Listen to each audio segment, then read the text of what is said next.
Global Sumud flotilla, যা সব বাধা অতিক্রম করে এগিয়ে চলেছে গাজার দিকে।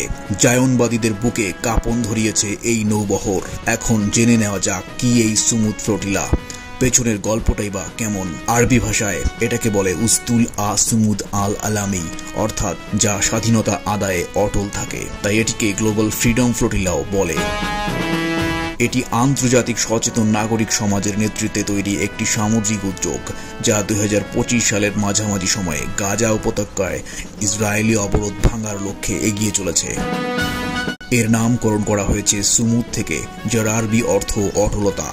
এই নৌবহরে 50টিরও বেশি জাহাজ রয়েছে, যেখানে 44টিরও বেশি দেশের হাজার হাজার শিল্পী, রাজনীতিবিদ, সংসদ সদস্য ও মানবাধিকার কর্মীরা রয়েছেন, যা এটিকে ইতিহাসের সবচেয়ে বড় সিভিল সোসাইটি নেতৃত্বাধীন কনভয় হিসেবে গড়ে তুলেছে।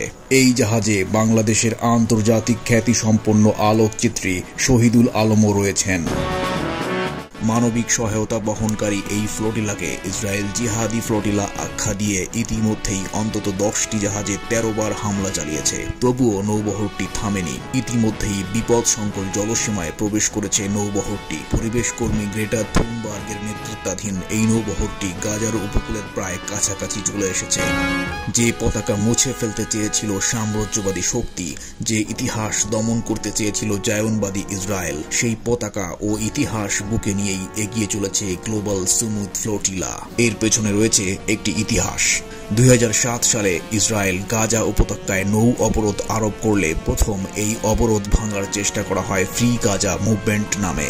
2010 সালে 6টি জাহাজ নিয়ে গঠিত হওয়া প্রথম গাজা ফ্রিডম ফ্লোটিলায় ইসরায়েলি বাহিনী অভিযান চালায়, যার ফলে 10 জন অংশগ্রহণকারী নিহত এবং কয়েক ডজন আহত হন। তারপর থেকে 2011, 15, 16, 18 এবং সর্বশেষ 2025 সালে এটি নতুন রূপে ফিরে আসে। 2025 সালের মার্চ মাসে ইসরায়েল গাজা উপত্যকায় পণ্য সরবরাহের উপর সম্পূর্ণ অবরোধ আরোপ করে।